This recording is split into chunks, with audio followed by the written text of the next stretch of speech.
kati kankuye ebintu bibiri bisatu mu Uganda ekizibu n'ensi za Africa si corruption obadde okimanyi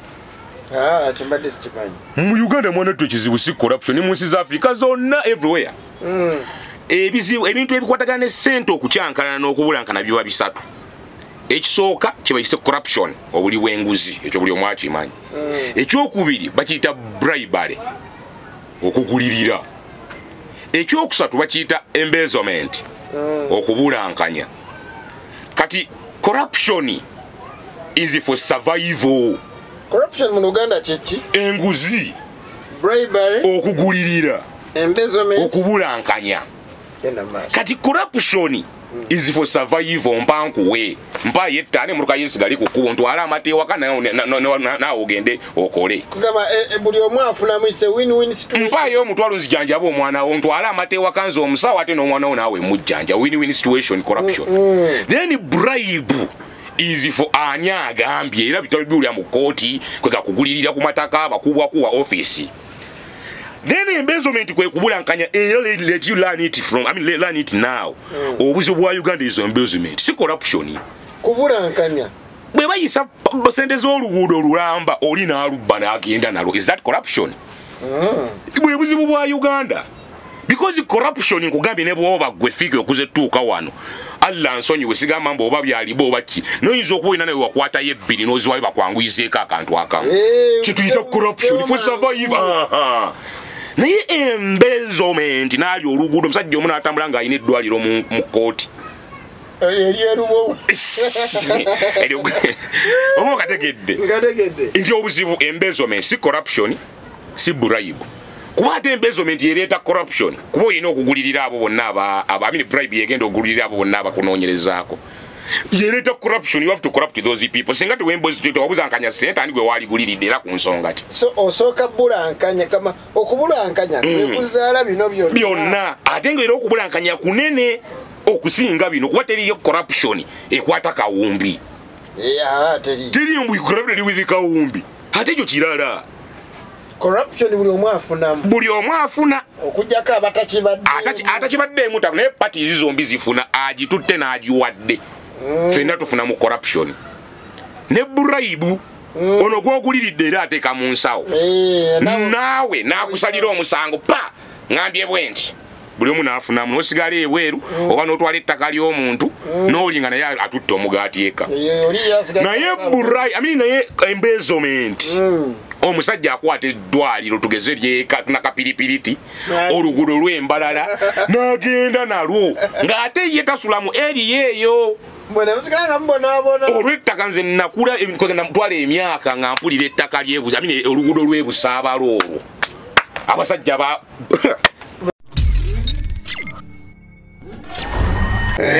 Fik Media. Nayanze kabali ku Fik Media mukola kyamannyo ddala mwe bali kubeerako mu abansaba Tibbago no Bagaman Rasta tujja Fik Media with the Rasta program ene buli lwakusatu ayine musobola okubanga mugira ku YouTube ebeerako ku TikTok ebeerako tugatanga noteeka ku clips ku Facebook abantu basobola okubeera nga beeyongera okulaba ku Rasta ono Bagambe tujja wandikanga ne concept wa kuba mwana tuwandiika ebitabo ebintu bino ebimu bye tutambuliramu tulina okuwandiikawo waaka abantu gwe balina okugoberera tuleme byogera atakiwulidde alikifuna atya so twetaaga notinga some good notice at least omuntu ne bwaba takuwulira soosoma ka pamphlet ka diary ka magazine n'amanya some content gwe tuba tunyumya kuba mwana ebintu ebimu si byakakati byaleero ate n'enkya we need future soko bambulizeeko man respect one love and representing this wa Hamza Cheyune Rasta Bagaman Nansana omanyi batibanga wetwaga abaali bangi Tibbaga kabuleriwe Tibbaga waayise Tibbaga Kisenyi Tibbaga Nansana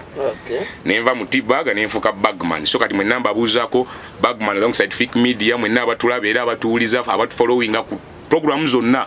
big up respect mwana mwebale tulaba mwebale tuwagira kyakabi nnyo Fik welcome neyanzege antu bano binjo mayo omuntu abasoma comment walo byasoma laga Andu wagaye ndio akakunda mfucha jaja ichuli. Ai.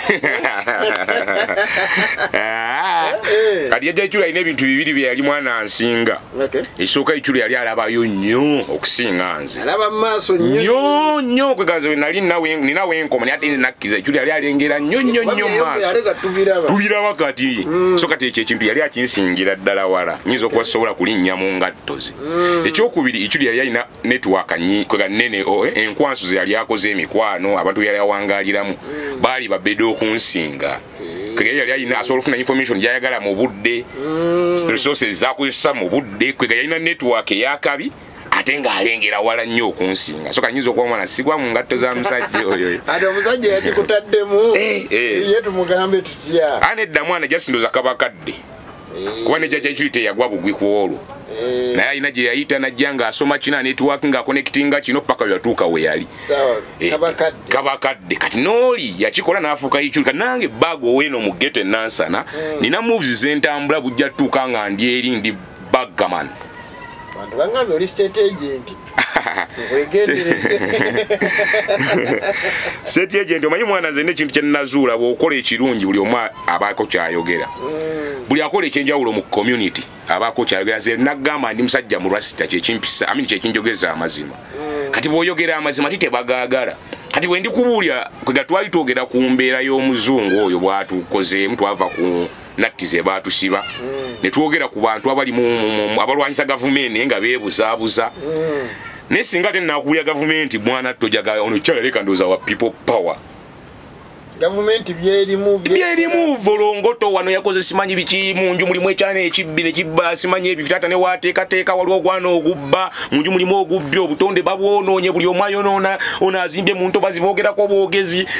kwega ne volongoto naliko okunyumya volongoto ne gavumenti gwakola otya buti lwaki tomungambako anti mwana essaawa zino si yabadde ensonga nti twali tulaba nti bino kwega for instance oyinza okuba nga tugeze ngaali ekuluma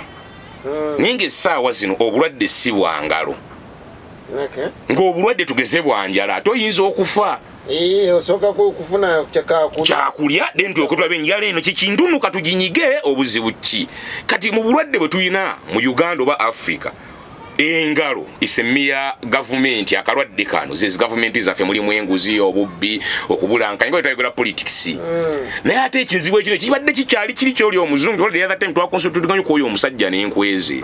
ninga bwe tujja wano eno mwebiringera woganga kati nkuwaddeko example munju mulimu ekyana ekibbi munju yani gavumenti gye tuyita enju ya Uganda mulimu ebibbi titaata ne bw'anateekateeka n'agula ennyama ng'emala maama n'agifumba n'agitereka mu kabada tulinda sawa ya kunagenda ojijja nga luwagana agabbyemu ebifi kirigise batemala ye taata yes yali atya kati taata kiri tuwe traffic ekisooka taata ono nga gwobeere okanoga mtabona ono mubbi ku kyalo n'obuza muto ne baga amna itamanyi olusi ne taata bamubuzaabuza olusi kwe gabiuya mu mpulu bujju bwayagala okunoonya paka ye nga yeezuulidde ekyokubiri taata olusi bwakula nazzukuza kwegamba afuuka jjajja nja kukuba ate namuwa eggo bakiyita ekigagu nja kukuba ate namuwa so kyonna kikituuka mu mbeera nti oba oli awo gavumenti taata ne maama watuuka ekiseera nga omwana oyo takyagambwako yagejja kati ekyana ekibbi mu nju kyagejja tekikyagambwako wadde nga kyana kyawaka ekyo kizibu kiri mu gavumenti for instance kati kankuwa ebintu biri bisatu mu Uganda ekizibu n'ensi za Africa si corruption obadde okimanyi chimbadde sikimanyi mu Uganda mwana tu ekizibu si corruption mu nsi za Africa zonna everywhere ebizibu ebintu ebikwatagana ne ssente okukyankalana n'okubulankana biba bisatu ekisooka kibayise corruption obuli bw'enguzi ekyo buli omu akimanyi ekyokubiri bakiyita bribery okugulirira ekyokusatu bakiyita embezzlement okubulankanya kati corruption is for survival corruption mu Uganda kiki enguzi bribery okugulirira embezzlement okubulankanya kati corruption is for survival mpankuwe mpa yettane muruka yesigali kukubo ntwala amatewa kana na ogende okole kugamba buli omu afuna mu win-win situation mpa yo mutwalo nzijanja bo mwana wo ntwala amatewa kanzo omusawa ate no mwana wo nawe mujjanja win-win situation corruption then bribe is for anyaga ambye era bitabiulya mu kooti kwega kugulirira ku mataka abakubwa kuwa office then embezzlement kwe kubulankanya let you learn it from learn it now obuzibu bwa Uganda is embezzlement si corruption kubulankanya bwe bayisa sente z'oluguudo olulamba oli n'alubba n'agenda nalo is that corruption bwe buzibu bwa Uganda because corruption nkugambye ne bwoba gwe fike okuze tuuka wano Allah nsonyiwe sigamba mbo oba byalibo oba ki noyinza okuwina nawe wakwata yebbiri n'oziwayo bakwanguyizeeko akantu akamu kituyita corruption for survive naye embezzlement n'ali oluguudo omusajja omu n'atambula ng'alina eddwaliro mu kooti oba okategedde nti obuzibu embezzlement si corruption si bribe kuba ate embezzlement yereeta corruption kuba olina okugulirira abo bonna bribe yegenda okugulirira abo bonna abakunoonyerezaako yereeta corruption you have to corrupt those people singa tewabuzaankanya sente ani gwe waliguliriddde era ku nsonga ti so osooka bulankanya kama okubulankanya kwekuzaala bino byonna ate nga era okubulankanya kunene okusinga bino kuba teriyo corruption ekwata kawumbi teriyo mbu corruption with kawumbi ate ekyo kirala corruption buli omu afuna okujjako atakibaddeemu tafu naye pati zombi zifuna agitutte n'agiwadde fenna tufuna mu corruption ne bribe ono gwoguliridde era ateeka mu nsawo naawe n'akusalira omusango pa ngambye bwe nti buli omu n'afunamu n'osigala ebweru oba n'otwala ettaka ly'omuntu n'olinga naye atutte omugaati eka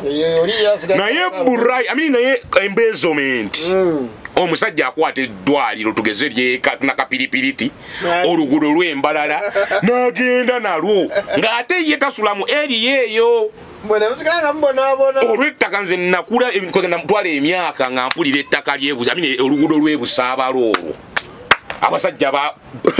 lwenyini lwembaddeko abasajja balwana Henry kansoke mpumulemu katono rasta aterezeeko wali waliwo akantu akalina omulaba kano oluguudo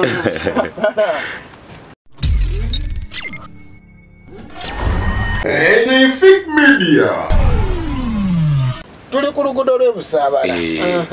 nze nakulamba ntutte ebbanga gwavu ng'atunganga abasajja babbira ku luguudo lw'ebusaaba baziyisiza paka we bennyudde ne balukola kati luli mu kukolebwamu era luli naliko ne meya Mulyannyama nangamba nti balutandika ojukira green boat nze nakula nsibitegeera nnyo naye ngamba ya sente za green boat ku mulembe gwa meya Sebaana John Sebaana Kizito sente za green boat sente za ndoza yali mama specials oba wandira kazi we vice president yali project e Kampala kutereza myala sort of sente ne bulankanya sente ndiko no mumanya nti waliyo obubbi bwa sente mu government akyo kubulankanya ensimbi kugamba obubbi ogwana ogubbi munju ate nga gubba kinene tata wagula endibota yewe naga abana bajja kwa guzibba ne guziguza abalala tugenda tuko kwambala nga tutolotooma so government evem byokulwanisa enguzi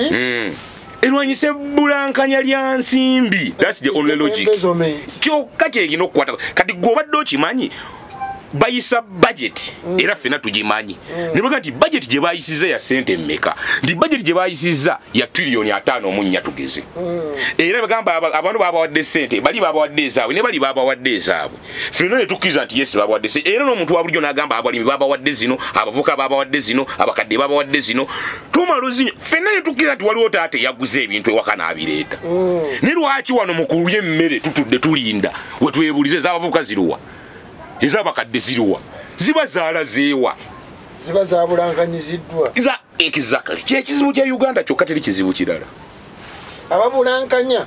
bali munda tebasobola kuva bweru teri omwana asobola kuva bweru najjabba kintu munju nabba ekinene munju n'agenda mwaka ogusooka n'ogwokubiri n'ogwokusatu kati leero teriyo opposition abba ssente za gavumenti kwega yagabana ku ssente za gavumenti n'ebino ebyokubulankanya ekyo kira katutalo kyoli mu parliament mu parliament bono obudde Anita Mongo simanyi ssente n'ebyobugagga ebweru simanyi na biki buli kimu kye tuliko ne would it be that kyali badde ekyo kyekiri kye tugenda nti obwo si corruption singuzi nsimbi ze zibakaye nga zabulankana bubulankanyi kugamba oli n'akwata essomero n'ayitamu netusanga batudde butuuzi ku mataffaali exactly kati kyekiringa nekira omanyi kati nekizibu ekireka nkuwa ekyokubiri gavumenti ogiraba ebintu bingi bituuseewo mu Uganda yaffe nomu kye bayita report report ngeno je twakwandikanga ku kati nze nali musomesera example gye ngendo oli ku report ya end of term nedda wikire report nti gwe buli wiki weggwako waliwo byowandiikira tugeze kati nze naliko dosi naliko deputy teacher ne general manager mu ssomero naye nga buli weekend olinda teacher on duty akulekere wikire report eyo kati naye bw'ogifuna n'ogiyitamu n'otunulira ya general manager gye yaleese n'ogiyitamu kati gwe n'okwata nawe n'osubmitting ew'edi teacher naye nga gwe ebibyo bikutte ng'ow'essomero n'obireetinga n'oyo akwasaganya emirimu gy'essomero gyonna oba bikwatagana kati ezo report Uganda naye inami government inamu obunafu bw'okuleeta report ku bintu ebizze bibaawo e Uganda ekintu ne kigenda bugenzi kyenvulu kyekyo kyegambye nti nga natandise kunnyonnyola bunafu bwa gavumenti oba bubi bwa gavumenti ojjaga iyo omusajja gavumenti agyagala okunnyonnyola obunafu bwa gavumenti n'obubi bwayo tekitegeeza nti togyagala awo gwe abasinga ojjagala kati akagwa omugezi yakategeera nti enswera ekwagala eggulu ekugwa ku bbwango ojjukira nti nina oddijjanjaba kati omugezi yake kali kenagamba kwa Amongi ndi nze bwe mba njagala abasajja be Uganda buli alina ssente aziteeke wano njagala bonna babasibe natti bonna badde wano kati atakitegeera yajja kuddagala obuliro oyo takimanyi twetaaga abazungu goba wetaaga abazungu nze entegere yange endala okutegera is option si katala nti buli omu alina otutegeera ate si katala nti olina tutegeera kyentegeera buli omu ategeera kiki so kati bino ebintu emu nti is advantage tugiyita added advantage bwenfunamu kano ate kakyakala kensobola ofuna added advantage waliwo akantu kewayogera omwana n'akakomentingako naye ndabika nti anisokerabira yagamba beyita ba above other we are equal but they pretend to be above equals ate mune tubagambe kifena tuli ba humans twenkana tukola ebintu byemu kwe ne bozimba enju eringa eya hamu osula wali ku buliri obwo ate mu nsonda tusobola bwebakano bwagaagalako kyekyo tulaga nti fena tuli ba human ne bo baba bavuyiiko so kati ensonga yaffe tugenda okwogerako ku kubala abantu nga ebitambudde n'abantu era bwe bonna obunafu obutuleetera otunoza tugenda okujja bwe bunafu bwotwogera okulaga mu gavumenti bweba nabo ne mu kubala abantu kubadde kuzannyisa programu gongamba otya omuntu eyayimirira bw'ati n'akuuma akalulu ka mwami Museveni omuntu atya omu mwami Museveni n'ayimirira agent yafuna emitwalo egi bwakwata etaano nembuuza kati coordinator yamuleeta yafuna mmeka kati mobilizer yanoonya ba coordinator yafuna mmeka naye kalulu ka muntu atya omu ate mu pate kibiina naye ngamba olyambu ku national program eri tugambye pate program ya muntu atya naye eno national program y'abantu bonna ongamba otyambu simanyi balemedde basasula simanyi abamagenda bawa 15,000 awala mtwalo ate gadgets ebyuma byayonoonese internet tekola ngo tonga kumukakasa nti munju waliyo ogwana obubbi kyokanga mu kalulu sente ziba exactly akakuuma wano yo wabubosi n'atula n'akugamba ffe sente zaffe weeziri eziteekateeka akalulu ne programu yaffe ewedde ne bweneba ya weeks mmeka ffe tuli ready naye tugenda otutuuka wano ku nkomerero nga munaye sente weeziri omwana n'ayuza ebipapula ne beekyanga n'ogaba bantu batuli ku ki nti obwobunafu kuzanyisa programu za gavumenti PDM patch development model yafunye ono teyafunye n'ogaba batuli ku kiki kino abazifuna naye banyuka abayizi abazifuna abalala sinti teziriiwo naye babizanyisa kati gwe omunagamba gavumenti tevaayo mudaliro teri ddagala era eddagala babbalibbe gwe n'otafaayo kujja kumanya lwaki eddagala babbalibbe ozanyisa puroguramu gye waleeta gwe kenyini wagamba buli gombo libereke eddwaliro every division must have a what health center naye gwe ngamba otali batuuka okukaaba eddagala balibbanga otunula bameka abayisaamu saaki nze njagala genda otamba nti bajja kubuza gwe wali obikozeeko rasita genda otambula amalwaliro gonna ogalabe onoonye panado onoonye coatam simanyi coatam ogenda government of Uganda not for sale naye ng'ova mugula mu kiriniki government mbi ani who has ever taken that responsibility buli omu alibye nagamba ko limbu Uganda twagifuula lumbe oba olabye eyayonoonya mega w'ensiisira gwe tofaayo mu musibe byakuleese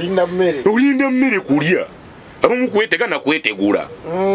naye tugenda omaliriza nga ensonga enkulu basi tunagenda omaliriza ng'ensonga enkulu mwami gavumenti ayina ebintu byazanyiramu ebiri so serious kati kankubuuze gwe ngamba otya nti TV station ne radio nkuwa license ekola ng'oli live stream media tuve ku ba social media live stream media TV ne radio ongamba otya nkuwa license ekola nga mu Uganda anagulika licho kantu so kuba yaddakala ngako bwako obulimi ako bwerere wadde naye ng'ongamba agulika kyokka nze nkuwa license yange nenwanyisa simanyi sirimu tumulwanyise polio tumulwanyise nwana nenga gwe tosobola nakuba kalango ka byabulamu kabwerere nga nkuwa license government yezanyisa zino program mwana ngate eraba obwo nabwo bunafu bwayo ensonga lwaki ujja tuwa government esabiriga owa government nateta ndiko omwettira government esegundi olwo tegera kyenga kugamba nti olwo obunafu bwayo okutwala ebintu nga okwegobesuyayo ogwa naggamba tebafaayo mwemuvudde n'abantu batandika oteebereza bye batamanyi mwemuvudde n'omunnaga ensaagala kumanya nsi ki batagala mmanya nze ŋŋamba yeegi ebya gavumenti nze nabivaako nabivaako